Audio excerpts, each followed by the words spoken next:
माताओं बहनों के साथ जिस तरह से टिप्पणी की जा रही है, भाजपा तो बात करती है बेटी बचाओ बेटी पढ़ाओ की महिला। यह सिर्फ दिखावा है।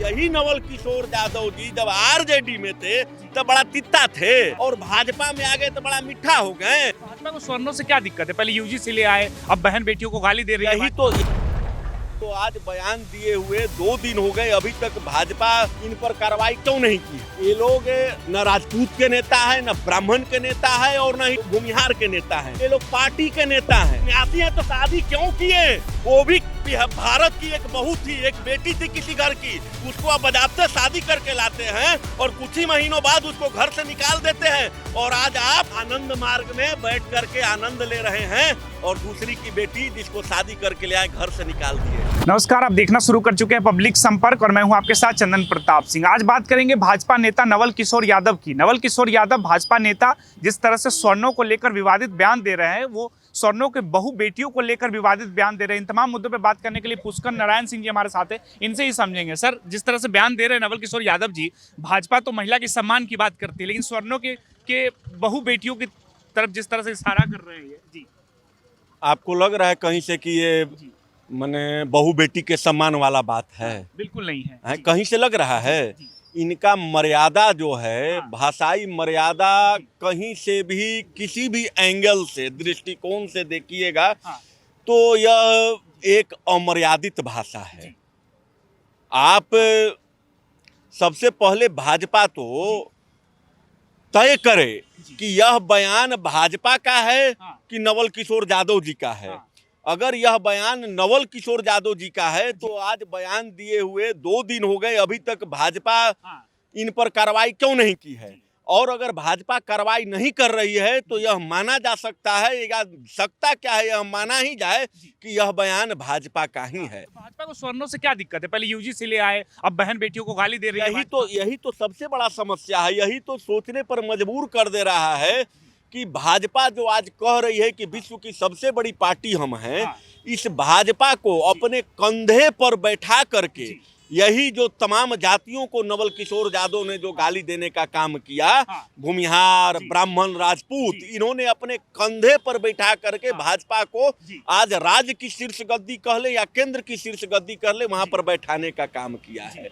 और उसी के एमएलसी मतलब एक माने इतना शर्मसार करने वाला बयान देते हैं कि ब्राह्मण, भूमिहार, राजपूत की बहु बेटियां, इतिहास गवाह है कि मुस्लिमों के पास बैठाया जाता था। भाई कौन सा इतिहास आप पढ़ लिए हैं? कौन सा आपके पास इतिहास है? बताइएगा ना। कि सिर्फ इसी प्रकार के लोगों को मतलब बेइज्जत करने के लिए भाजपा यह बयान दिलवा रही है। ये वही लोग हैं। नहीं, देखिए भाजपा जो कह रही है कि हमसे अच्छा कोई पार्टी नहीं है, हमसे बेहतर मतलब कि ईमानदार कोई पार्टी नहीं है, तो मैं भाजपा के उन नेताओं से आपके न्यूज चैनल के माध्यम से पूछना चाहता हूं कि यही नवल किशोर यादव जी जब आरजेडी में थे तब बड़ा तित्ता थे और भाजपा में आ गए तो बड़ा मीठा हो गए। अरे राष्ट्रीय जनता दल और लालू प्रसाद यादव जी के समय में यही नवल किशोर यादव जी जैसे लोग थे जो लूटपाट करते थे, आतंक का पर्याय थे। इनका चरित्र क्या है ये सब पूरे बिहार के लोग जानते हैं। और वैसे लोगों को आप भाजपा में लान करके उनको एमएलसी बनाते हैं और उस भाजपा के एमएलसी के द्वारा इस प्रकार से ब्राह्मण, भूमिहार और राजपूत के बहु बेटियों पर टिप्पणी किया जाता है, यह बेहद ही निंदनीय है और बर्दाश्त करने लायक नहीं है। भाजपा को तो वोट देती है स्वर्ण समाज, तो आज स्वर्ण समाज से नाराज क्यों हो गई भाजपा? तो ये तो भाजपा ने बताएगा। मतलब ये जिस लोगों से वोट लेता है उन्हीं लोगों पर कार्रवाई कर रहा है।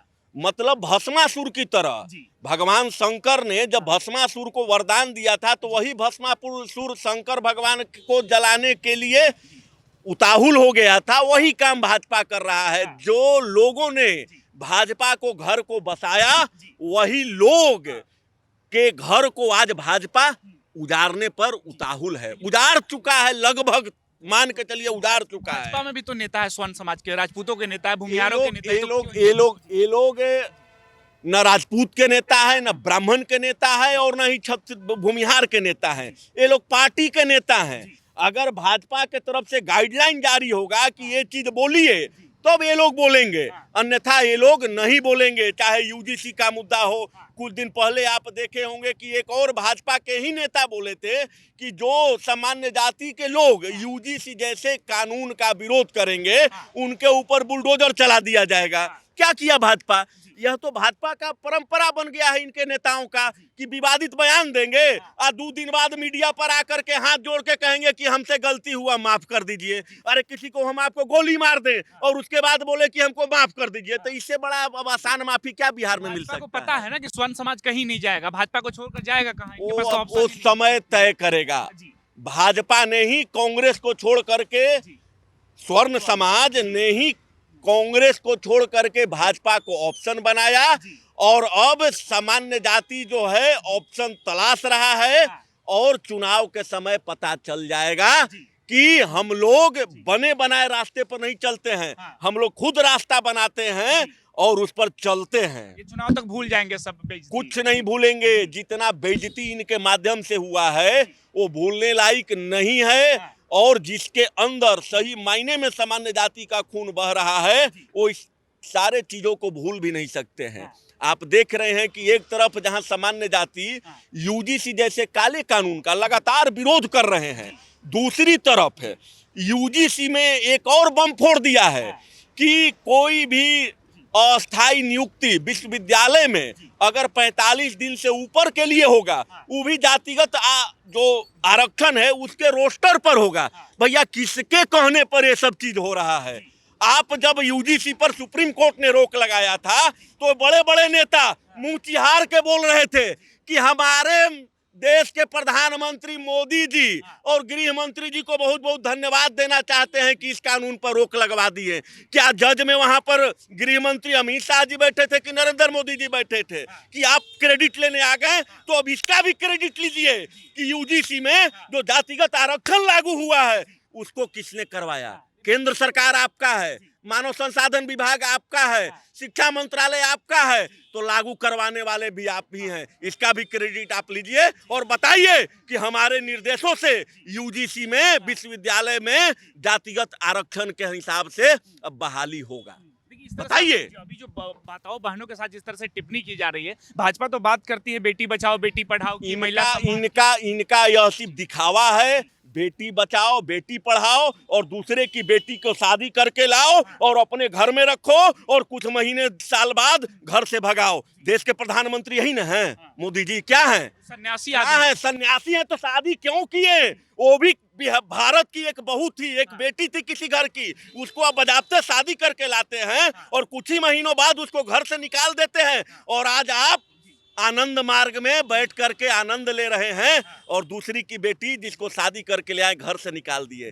यही इनका बेटी बचाओ है, यही इनका बेटी पढ़ाओ है और कुछ नहीं है। यह सिर्फ दिखावा है, ढोंग है और इससे ज्यादा कुछ नहीं है। ऐसे नेताओं के साथ क्या कार्रवाई होनी चाहिए जो जिस तरह के बयान दे रहे हैं जी? ऐसे नेताओं के साथ सबसे पहले तो पार्टी स्तर की कार्रवाई होनी चाहिए।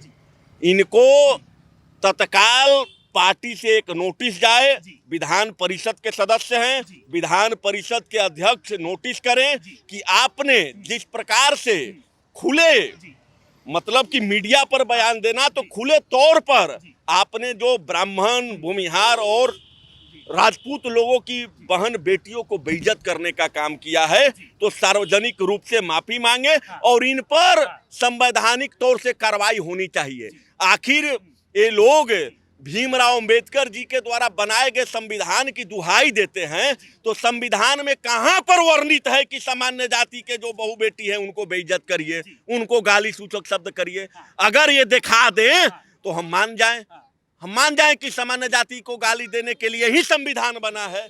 किसी भी जाति पे टिप्पणी नहीं होनी चाहिए किसी भी। यह तो दुर्भाग्य की बात है, अगड़ा हो, पिछड़ा हो, दलित हो, कोई भी हो, किसी की अगर बहू बेटियों पर अगर कोई इस प्रकार से टिप्पणी करता है तो इससे निंदनीय कोई बात ही नहीं हो सकता है।